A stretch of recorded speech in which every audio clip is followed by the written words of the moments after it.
Это «Актуальное интервью» в студии Сергей Михедов. Здравствуйте. С 1 июля началась реализация проектов, победивших в конкурсе на гранты главы республики на развитие гражданского общества 2024 года. Из более 400 инициатив по 15 направлениям победителями стали 77 некоммерческих организаций.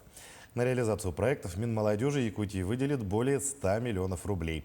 По направлению профилактика правонарушений несовершеннолетних победителем стала автономная некоммерческая организация внесудебного урегулирования споров и конфликтных ситуаций «Якутский республиканский центр медиации». Гостья студии – руководитель проекта, исполнительный директор Центра медиации Долгуяна Иванова. Долгуяна Николаевна, здравствуйте. Здравствуйте. Вот какие цели и задачи у вашего проекта? Начнем с азов. Наш проект стал одним из 3 проектов-победителей в данном направлении. Название проекта простое – служба медиация М-помощь. А цель тоже простая – это организация помощи в создании, функционировании школьной службы медиации или школьной службы примирения в образовательных организациях, в целях профилактики, снижения конфликтности среди несовершеннолетних. Вот как будет реализовываться проект? Я так понимаю, уже есть договоренности с учебными заведениями? Да, конечно. Когда создается проект, вначале возникает идея, да? Но по проектному мышлению, как говорится, есть проблема, и у некоммерческой организации есть метод, способ для решения этой социальной проблемы. Да? И как мы начинали этот проект из истории, скажем так, не секрет, что в последние годы в публичном пространстве появляется больше информации, обращается больше внимания на конфликты в школе, да, проблема буллинга, групповые конфликты. Вот. И поскольку наш центр является такой вот организацией, которая занимается альтернативным внесудебным урегулированием споров, сюда же относятся и школьные конфликты, да, которые происходят в пространстве образовательных организаций. Есть отдельное направление школьная медиация, и с коллегами, в том числе и с психологами, социальными педагогами, классными руководителями на одном из мероприятий пришла такая вот коллективная идея, а почему бы не создать такую вот единую службу, которая бы помогала реагировала на такие вот острые, сложные конфликты в школах. И с этой целью, с такой идеей мы написали этот проект. В первую очередь речь идет, я так понимаю, о конфликтах между школьниками. Или могут быть конфликты школьник, преподаватель, учитель? Конечно, конечно, потому что, во-первых, школа, да, это пространство, где развивается человек. А развитие — это когда мы выходим за границы своего достигнутого, мы познаем себя, познаем другого, сами развиваемся. И с точки зрения конфликтологии школьное пространство по сути является конфликтогенной. То есть всегда там были, будут конфликты. И здесь самое важное, главное, да, правильно проанализировать, правильно распознавать и, самое главное, правильно разрешать эти конфликты. А как вы будете работать с конфликтами? То есть у вас появятся какие-то отделения в школах или нужно будет обращаться к вам, именно выходить на вас? Проект вообще предполагает создание комплексной программы по 3 направлениям. Это, во-первых, образовательная часть. Здесь мы предполагаем проведение курсов повышения квалификации в городе Якутске. Да, для психологов, получается? Для школьных психологов, для социальных педагогов. Потом второе направление — это у нас будет просветительское направление. Это круглые столы, семинары, тренинговые занятия. Но здесь уже для обучающихся, в том числе для родителей. И третье направление — это практическая часть, когда команда проекта будет работать по заявкам, да, по острым, сложным конфликтам, которые не смогли разрешиться в школе. Да. И проведение процедур медиации, кругов сообщества, вот такой вот метод, да, с участниками конфликта. То есть 3 направления. А если говорить о сроках проекта, то начинаем с 1 сентября, да, и 31 декабря этого года. Вот такой вот короткий, маленький проект. Вот в рамках этого периода мы должны на площадках наших 4 школ-партнеров показать, как это должно работать, потом уже проанализировать, да, и уже, я так думаю, что школы уже сами возьмут это на вооружение. На самом деле, если по мониторингу в большинстве школ созданы эти службы, но они в некоторых школах не работают по назначению, да, причины разные.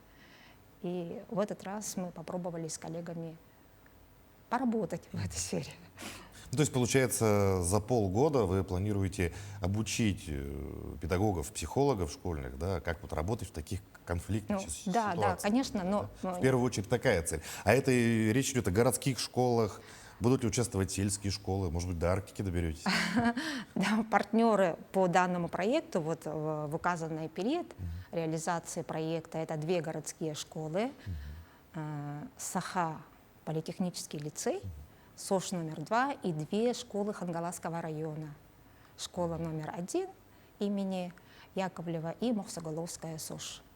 То есть принцип добровольности, кто изъявил желание поработать, да. И также партнером нашего проекта является уполномоченный по правам ребенка и наш вот такой образовательный, теоретический, скажем, такой консультирующий партнер — это Московский государственный психолого-педагогический университет, да, преподаватели которых вот согласились провести курсы.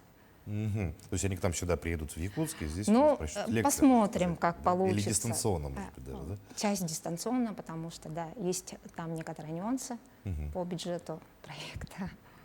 А вообще, насколько высок запрос на подобные, да, курсы, на подобное обучение вообще в целом? На подобные... Вот на мероприятиях, да, это все озвучивается. Все хотят знаний, навыков, получить что-то новое. Это нужно и важно для всех на самом деле, не только в школе. Но много мы слышали тех предложений, которые говорят о том, что надо обучать человека этому в школе.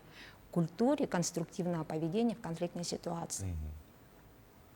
Вот. А какого рода конфликты вообще в школе? Чаще всего, да, сейчас распространены в школе, может быть, да? Ну, в школе, если говорить по субъектам, да, это ученик-ученик, ученик-учитель, учитель-учитель, учитель-родитель, родитель-администрация, родитель и другой родитель, может быть, да, ученик и другой родитель. Ну, разные бывают ситуации. А насколько сейчас тема буллинга вообще остра в целом у нас в Якутии? Конечно. Насколько она актуальна? Ну, актуально, да. Остра — это, да, проблема сложная на самом деле, и эту проблему нужно решать всем миром. Ну вот расскажите подробнее о вашей некоммерческой организации, вообще, когда была создана, с какими целями?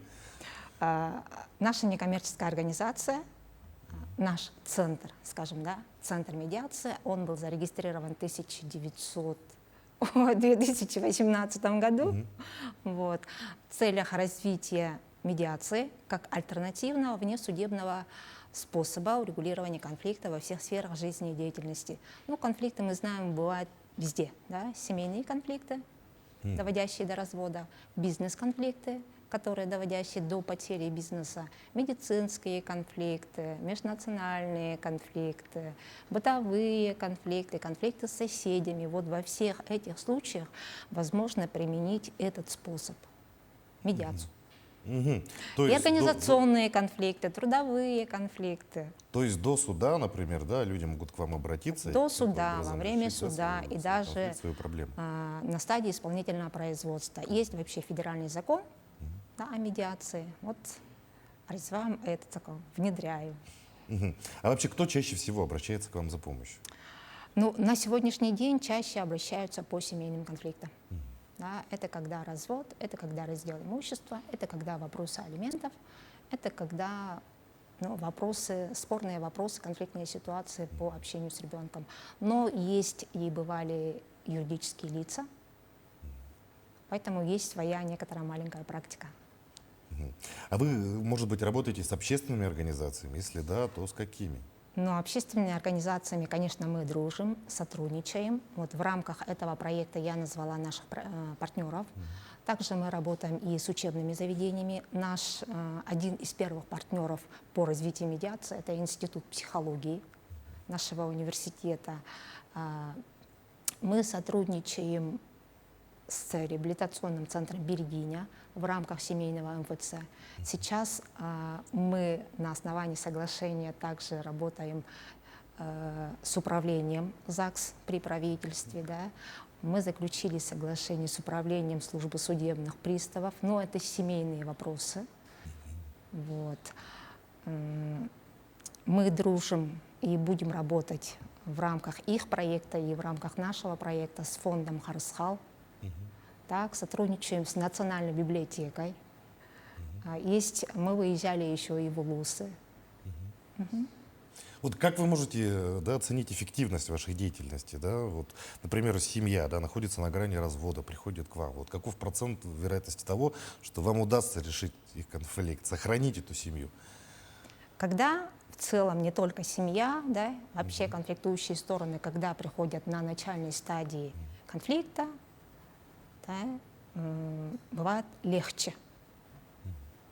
Легче им самим услышать друг друга, понять позиции друг друга, да, и выработать какие-то договоренности. А когда уже на последних стадиях, в частности, когда стороны уже находятся на стадии судебного производства, то бывает, конечно, сложно, потому что там и психологический момент, когда стороны конфликта видят друг в друге врага. Да? А цель медиации, если невозможно, например, сохранить семью, то расстаться красиво и цивилизованно, да? Сохранить свои нормальные отношения. То есть хотя бы сохранить отношения? Не, ну, сохранить отношения — это обязательно. Это обязательно. Да, а хотя бы сохранить семью — это да. А вообще у вас насколько крупная организация, сколько у вас человек? В основном это психологи, насколько я понимаю. Нет, мы создавались еще и как площадка для объединения всех специалистов, которые заинтересованы в таком альтернативном мирном способе. Да? Это и юристы, конфликтологи, психологи, и все они медиаторы. Потому что медиация — это дополнительное образование. Ну что ж, наше время подходит к концу. Долгояна Николаевна, большое спасибо, что пришли к нам, ответили на наши вопросы. Вы ведете благую работу, можно сказать так. Желаем вам успехов и, конечно же, успешной реализации вашего проекта. Спасибо. А я напомню, вы смотрели актуальное интервью. Оставайтесь на нашем канале.